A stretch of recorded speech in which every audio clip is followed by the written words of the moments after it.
Touchdown, Divine Mercy Shrine, El Salvador City, Misamis Oriental.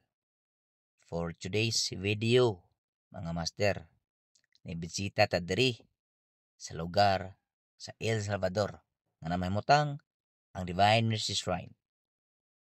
Gikan pa mi og Dipolog City, mga master. Sumigikan man dito naabot sab og 8 hours among biyahe. Kay nahinay ang pagbiyahe kay medyo layo man yun ang dapita gikan sa amo ang dapit. So here we go. Ubani ko ninyo mga master.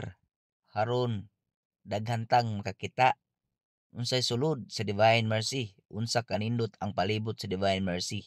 Ug ato sang makita ang Divine Mercy.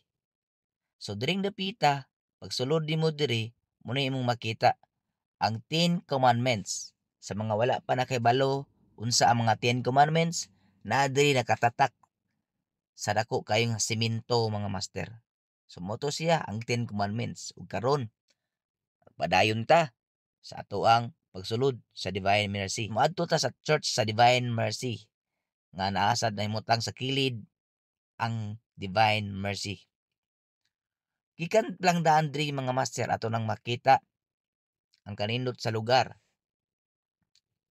Ang kalimpyo sa lugar o kinlugara gitawag kini og balaan nga lugar. Ug diri sa nato makita ang simbahan nga gikoronahan sa mga tunokon nga usab sama sa gikorona sa ulo ni Jesus Christ nga katong tunokon nga korona. Tan-awon ninyo ang design sa simbahan, mga master. Simbolo po kini sa ka korona nga gibutang sa ulo sa atong labong makagahom. Ug di nga side kanyo nakita diha muna ang Divine Mercy, muna si Jesus Christ, mga master. Nagatubang na siya dito sa kadagatan. Ug before di ay musulod ka didto, kanang sa ibabaw jud mismo, mga master, kaya jud sa iyang naong jud mismo ni sa Divine Mercy, sa naong mismo ni Jesus Christ, mga master, na mao na diha ang prayer room. Na po na siya ay kwarto diha.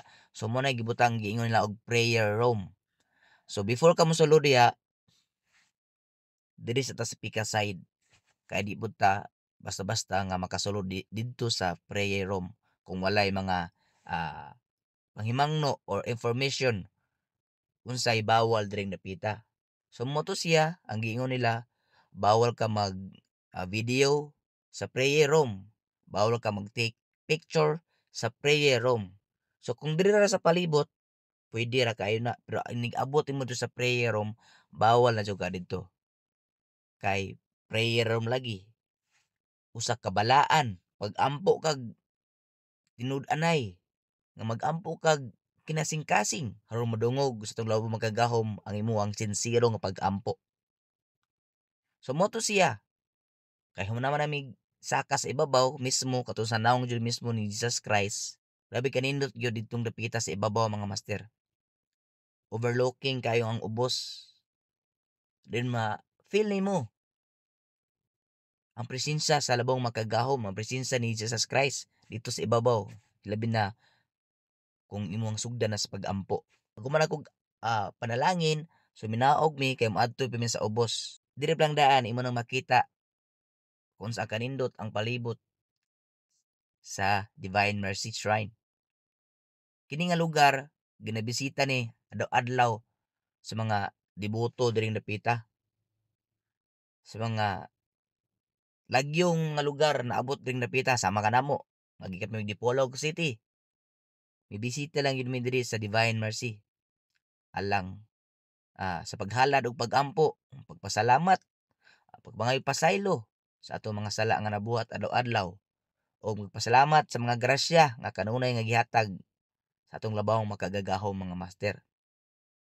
Ug karon kay hapit naman sad ang Semana Santa, daghan na pud ang mga katawhan nato diri mulaag diring dapita, mobisita ug muhalad og pag-ampo sa Divine Mercy. Bisan pa unsa ka init diring dapita, mga master, kung naa ka diri sa sulod, kung naa ka diri sa taas, dili mo ma-feel ang kainit. Ang imong ma-feel, ang presensya sa labong makagagahom. So moto medyo ubay-ubay mo paming ni bisita diri kay Dipolog City. Amo jung gituyok ning lugara mga master. Kay sa katuig talagsa ra gyud ta makasuroy diring napita. Kay layo man sa tuwa. So banay ko ninyo mga master. Kay maato sa misa dakong krus sa ubos. Kay ang ilang dakong krus diri naa sa ubos na ibutang.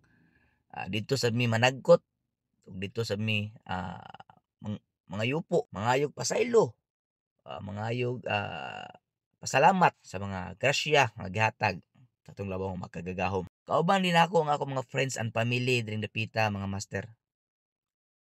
Nagikan pa rin sila og Australia, silang shout out da lang Uncle Chudino, silang Auntie Gladys og ni James, silang anak nga nibisita sa diri sa El Salvador Divine Mercy Shrine. So diri sa ubos mga master, ako lang ipakita inyo diha. Nana diha ang dakong krus. Kining dapita sa giyon ko na usa kini kabalaan nga lugar. Bawal kang magsagit-sagit diri, bawal kang magyaga-yaga diring dapita. Kung ikaw na kay pagtuo, dili ka pwedeng magbuhat og mga di maayo diring dapita. Kay sa giyon ko na usa kini nga balaan nga lugar.